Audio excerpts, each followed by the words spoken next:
Hello, नमस्कार दोस्तों, स्वागत है आपका सिविल्स एजुकेशन में। आज हम लोग चर्चा करेंगे यूपी पीसीएस प्रीलिम को लेके। प्रीलिम 2023 14 मई को एग्जाम है, जैसा कि आप लोग जान रहे हैं। तो मैं यहाँ पे पूरी उम्मीद करता हूँ और मुझे पूरी आशा भी है कि आप लोग मेहनत कर रहे होंगे, लगन से लगे होंगे। देखिए, समय बहुत लिमिटेड है, 2.5 महीना 3 महीना बचा है आसपास, है ना? तो बहुत सारा आपको रिवाइज करना है, बहुत सारी चीज़ें आपको कंसोलिडेट करना है। मेरा यहाँ पे वीडियो बनाने का पर्पज बस इतना ही है कि आज एक मित्र जुड़े हैं, मेरे खास दोस्त हैं, काफ़ी समय से हम लोगों का साथ रहा है और उनका भी 28 फरवरी को इंटरव्यू है। पीसीएस 2022 का उनका मुख्य परीक्षा क्लियर हुआ है, तो उनको मौका मिला इंटरव्यू देने का। तो अभी 2-3 दिन बाद उनका इंटरव्यू है, तो मैंने सोचा उनका अनुभव हम लोगों को ज़रूर मिलना चाहिए। कुछ बातें ऐसी हो सकती हैं जो हम लोगों की तैयारी में हेल्प करेंगी, आपकी तैयारी में हेल्प करेंगी। तो इतने कम समय में जितना भी समय बचा है, कौन-कौन सी बातें प्राइमरीली तौर पर कौन-कौन सी बातें ध्यान में रखना चाहिए, ताकि एटलीस्ट हमारा प्रीलिम क्वालीफाई हो जाए। तो ये सारी बातें वो आपसे शेयर करेंगे, डिस्कस करेंगे, डेफिनेटली हेल्प करेगा। उससे पहले मैं उनका इंट्रोडक्शन दे देता हूँ, मैं ज़्यादा समय नहीं लूँगा आप लोगों का। वो अभी वर्तमान में एग्जीक्यूटिव इंजीनियर यानी अधिशासी अभियंता जो होते हैं, उसके पद पर वो तैनात है मध्य प्रदेश पावर कॉर्पोरेशन में। बीटेक एमटेक हम लोगों का साथ में रहा है। साथ में तो खैर अभी भी हैं, बट रास्ते अब अलग-अलग हैं। उनका प्रोफेशन अलग है, मेरा प्रोफेशन अलग है और मुख्य परीक्षा भी हम लोग साथ में ही देते हैं। इस बार उनको मौका मिला है, 28 फरवरी को उनका इंटरव्यू है और वी आर वेरी होपफुल कि उनका फाइनल लिस्ट में नाम रिकमेंडेड हो, अंतिम चयन उनका हो जाए। पूरी उम्मीद है, पूरी आशा करते हैं और शुभकामनाएं भी हैं उनके लिए। तो ठीक है, फिर दिनेश सर कुछ आपकी तैयारी के लिए की पॉइंट्स बताएंगे, सुनिए उन्हें। अगर आपको ठीक लगे तो जरूर फॉलो करें। नमस्कार दोस्तों, जैसा कि मेरा इंट्रोडक्शन हमारे साथी मित्र ने दिया है, मैं आप लोगों को बताना चाहता हूं कि प्रीलिम्स की तैयारी के लिए अभी जो बचे हुए दिन हैं, उस समय में क्या करें ऐसा कि प्रीलिम्स कम से कम एटलीस्ट क्वालिफाई कर जाएं और आगे की रणनीति तो मेंस की बाद में चर्चा होगी ही। तो इन बचे हुए दिनों में मैं ये बताना चाहूंगा कि आप सभी लोग कम से कम कोई भी टॉपिक जो भी पढ़ रहे हो उसको कम से कम 3 बार रिवीजन तो जरूर करके एग्जाम हॉल में जाएं। पहली चीज, आप जो भी फंडामेंटल बुक्स हैं उसका अध्ययन जरूर करें। जैसे पॉलिटी के लिए लक्ष्मीकांत है, ज्योग्राफी के लिए महेश वर्णवाल या एनसीईआरटी की बुक्स फॉलो कर सकते हैं। साइंस के लिए बहुत ज्यादा कुछ करने की जरूरत नहीं है, लेकिन घटना चक्र को जरूर कम से कम 3 बार अवश्य लगा लें। बायोलॉजी हो गया, फिजिक्स हो गया, केमिस्ट्री हो गया। इन्वायरमेंट के लिए दृष्टि की एक बुक आती है, उसको एक बार जरूर पढ़ लें। उसको पढ़ने से ये फायदा होगा कि आपका इन्वायरमेंट से कोई भी क्वेश्चन एटलीस्ट छूटेगा नहीं। और जहां तक इन्वायरमेंट का सवाल है तो 10 से 15 सवाल निश्चित ही पेपर में आते हैं, जैसे नेशनल पार्क हुआ, वाइल्ड लाइफ सेंचुरी हुआ, या कोई जो भी इन्वायरमेंट का है बेसिक चीजें जरूर आती हैं कि इकोटोन क्या है, बायोडाइवर्सिटी क्या है, इकोसिस्टम क्या है। ऐसी जो डिफिनेशंस हैं, वो उनकी जो कॉन्सेप्चुअल क्लियरिटी है उस बुक के माध्यम से अवश्य क्लियर होगी। चौथी चीज ये है कि करंट अफेयर पे फोकस करना है इस समय। करंट अफेयर के लिए मार्केट में जो अवेलेबल बुक्स हैं उसमें घटना सार है, घटना चक्र है। एटलीस्ट कोई एक किताब तो 3 बार पढ़ लें। दूसरी किताब कम से कम एक बार अवश्य पलट के देख लें कि कोई चीज मान लीजिए उस किताब में छूट गया हो तो यहाँ से मेकअप हो जाए, तो आपके क्वेश्चंस कम गलत होंगे। नहीं तो क्या होता है कि अगर हम प्रीवियस ईयर क्वेश्चन नहीं लगाते हैं तो कई बार क्वेश्चन वही रिपीट होते हैं और हम वही सवाल फिर से गलत करके आते हैं। तो इससे आप बचेंगे। इसके साथ ही कोई एक टेस्ट सीरीज, जैसे सर टेस्ट सीरीज कराते हैं तो एटलीस्ट उनकी एक कोई टेस्ट सीरीज फॉलो करिए। यूट्यूब पे समझाते भी हैं, उसको देखिए। जहां कहीं भी कॉन्सेप्ट में कोई कमी है तो वो कॉन्सेप्ट सर को हमने देखा है कि वो जरूर बताते हैं कि इसके पीछे फंडामेंटल क्या है, आपके दिमाग में बन जाएंगे। तो एटलीस्ट मान लीजिए कोई सवाल डायरेक्टली नहीं आया तो हम ऑप्शंस को एलिमिनेट करके अपने इन्हीं सिद्धांतों के माध्यम से हम क्वेश्चन को टैकल कर ले जाते हैं।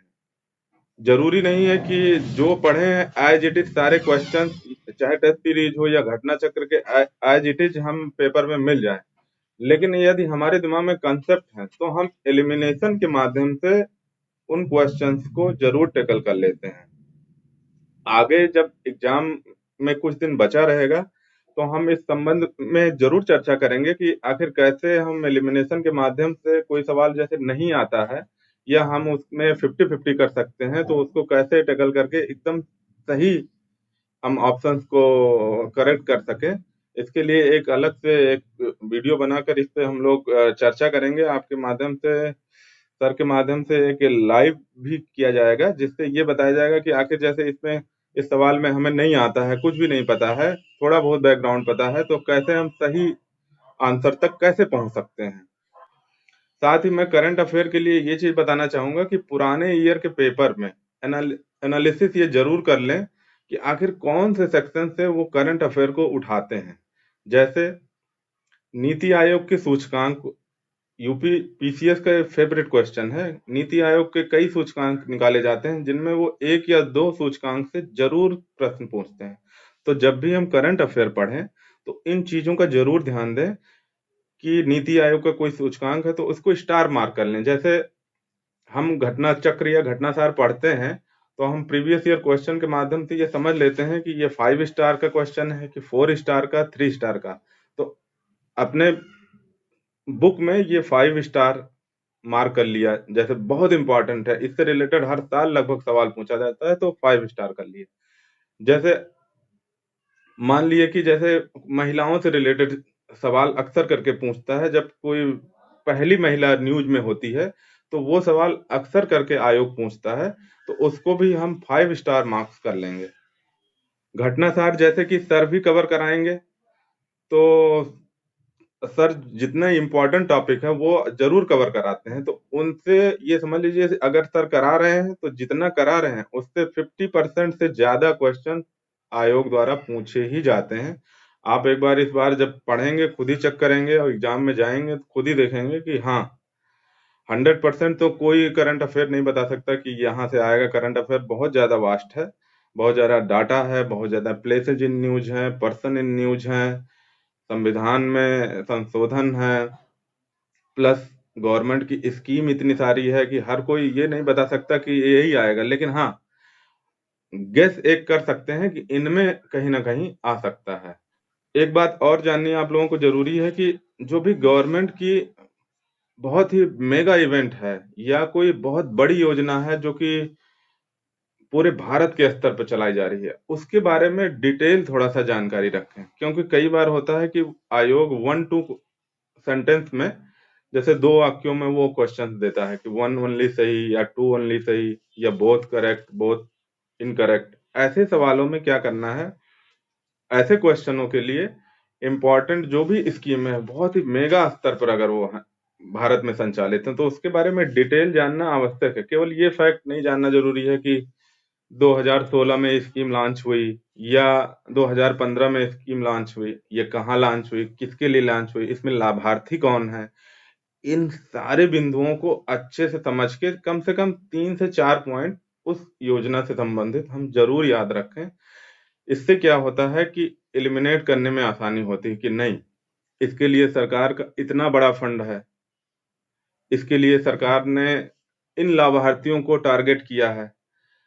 तो घटनासार जो है जब सर कराएं तो इन बिंदुओं को जरूर ध्यान रखें और उसको नोट करें, उससे सवाल आएंगे।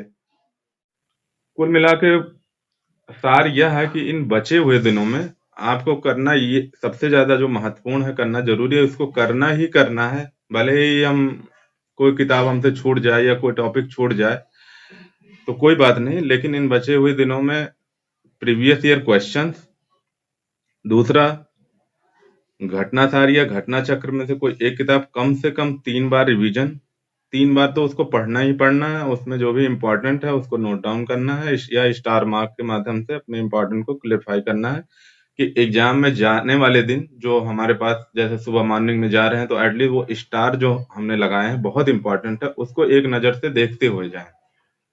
एग्जाम हॉल में पहले देख लिए, कम से कम वो पूरी बुक तो नहीं पलटा सकते, तो कम से कम इम्पोर्टेंट देख लिए। तीसरी चीज, कोई एक टेस्ट सीरीज, जैसा कि सर कराते हैं कई सारे टेस्ट सीरीज, तो कोई एक टेस्ट सीरीज कम से कम लगा लें, क्योंकि टेस्ट सीरीज में क्या होते हैं कि नए क्वेश्चंस भी होते हैं, पुराने क्वेश्चंस भी होते हैं। उससे हम जब अटेम्प्ट करते हैं टेस्ट को, जैसे 150 क्वेश्चन है तो हम अपनी स्ट्रेंथ पता चलती है कि वाकई 150 में हम क्या 100 पहुंच पा रहे हैं, 90 कर पा रहे हैं, हमारी एक्यूरेसी कितनी है। तो ये टेस्ट होना बहुत जरूरी है। क्या है, टेस्ट नहीं देने से एग्जामिनेशन हॉल में आप जब सीधे जाते हैं तो आपको समझ नहीं आता हमें 100 करना है कि 110 करना है कि 120 करना है। इसलिए टेस्ट कम से कम कोई एक टेस्ट सीरीज जरूर आप फॉलो करें। इन्हीं सब बातों के साथ मैं आप सब लोगों को ऑल द बेस्ट बोलता हूँ। अच्छे से मेहनत करें, पढ़ाई करें। 15 दिनों की रणनीति के लिए एक वीडियो फिर बनेगा, आप लोगों तक पहुंचाया जाएगा। तब तक के लिए तैयारी करते रहिए और सर के साथ बने रहिए। धन्यवाद। तो ठीक है ब्रदर एंड सिस्टर्स, हम लोग वी आर वेरी होपफुल कि इनका फाइनल सिलेक्शन हो, और पूरी शुभकामना है मेरी तरफ से भी और आप लोगों की तरफ से भी रहेंगी। चलते हैं फिर, शुक्रिया।